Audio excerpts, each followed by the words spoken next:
जो हमारे सर्वदलीय डेलीगेशन गए थे,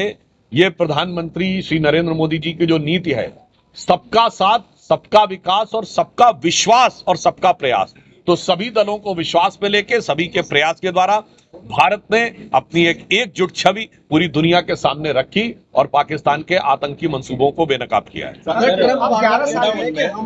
जब पूरा देश ऑपरेशन सिंदूर की कामयाबी मना रहा है, जगह जगह तिरंगा यात्रा निकलेगी, वही प्रमुख विपक्षी पार्टी है, वो कहते हैं नरेंद्र मोदी। देखिए, मुझे लगता है कि ये सरेंडर का जो बयान राहुल गांधी जी ने दिया, अभी तक कांग्रेस पार्टी के नेताओं के बयान पाकिस्तानी मीडिया में सुर्खियां बन रहे थे, पाकिस्तानी सोशल मीडिया में सुर्खियां बन रहे थे और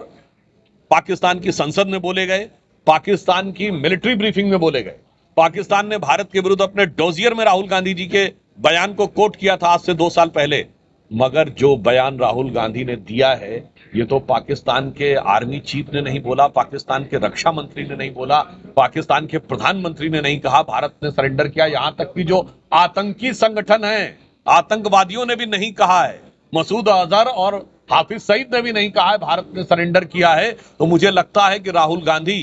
पाकिस्तान में मीडिया की सुर्खियां बटोरने के चक्कर में आज हाफिज से भी बड़े मुहाफिज पाकिस्तान का बनने की कोशिश कर रहे हैं। ये बहुत दुखद और दुर्भाग्यपूर्ण है और यह भी दर्शाता है कि उनके अंदर नेता प्रतिपक्ष के पद को धारण करने की योग्यता और परिपक्वता पर प्रश्न चिन्ह लगाता है। ट्रंप ने बार बार कह रहे हैं कि हमने उसको सीज फायर बंद कराया था, तो सरकार इसको कंडेम क्यों नहीं कर रही है? क्यों सरकार फ्रंट पे आगे नहीं कह रही कि फ्रंट झूठ बोल रहे हैं, जो भी उनका बयान है वो शायद गलत है? भारत सरकार ने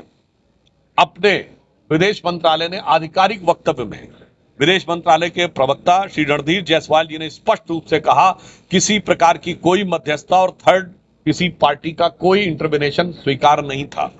और जो हुआ वो director general military operation Pakistan ने भारत से कांटेक्ट किया, इसको पाकिस्तान ने भी डिनाई नहीं किया। और जहां तक अमेरिकी राष्ट्रपति डोनाल्ड ट्रंप के बयान की बात है, तो डोनाल्ड ट्रंप का पहला बयान, उन्होंने 1 दर्जन बयान दिए हैं, तो मैं विपक्ष से कहना चाहता हूं, यदि ट्रंप के बयान पे भरोसा है तो पूरा भरोसा करो, क्योंकि ट्रंप ने यह कहा कि आणविक युद्ध होने जा रहा था, मैंने वो रुकवा दिया। जब आणविक युद्ध की बात आती है तो विपक्ष कहता नहीं, भारत ने तो ये कहा है कि आणविक न्यूक्लियर थ्रेट था ही नहीं, तो फिर भारत के बयान पे पूरा भरोसा कर लो, क्योंकि भारत ने कहा ना आणविक युद्ध की बात थी और ना किसी ने मध्यस्थता की। मगर ये बात समझ में नहीं आती कि आधा बयान ट्रंप का लेना है और आधा भारत सरकार का लेना है। और ट्रंप ने 8 मई को अपने बयान में क्या कहा कि टिट फॉर टैट हो गया, 7 मई की रात को हो गया था ना, 6 और 7 की रात। टिट फॉर टैट का मतलब क्या? जैसे को तैसा हो गया। जैसे का मतलब ये उनका स्वीकारोक्ति है कि पाकिस्तान ने पहलगाम करवाया, और टैट का अर्थ हुआ यानी भारत ने ठोक दिया। 15 मई को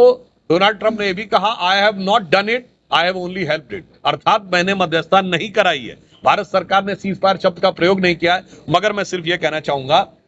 विपक्ष वो है जिसको भारत की किसी चीज पर भरोसा नहीं था। विपक्ष वो है जो भारत के संवैधानिक संस्थाओं पे सवाल उठाता है,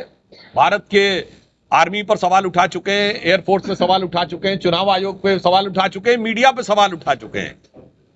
और इसलिए जब वैक्सीन आई थी तो वैक्सीन पे सवाल उठा चुके हैं, जब राम मंदिर का उद्घाटन हुआ तो मुहूर्त पे सवाल उठा चुके हैं। तो जो ताजिंदगी ताउम्र हमेशा वहम में जीना रहना चाहता हो, उसे वहम से निकालकर सच का सामना कराना हमारे लिए मुश्किल है, मगर देश की जनता भली बात सच को समझ। वृंदावन में बांके बिहारी कॉरिडोर बना है,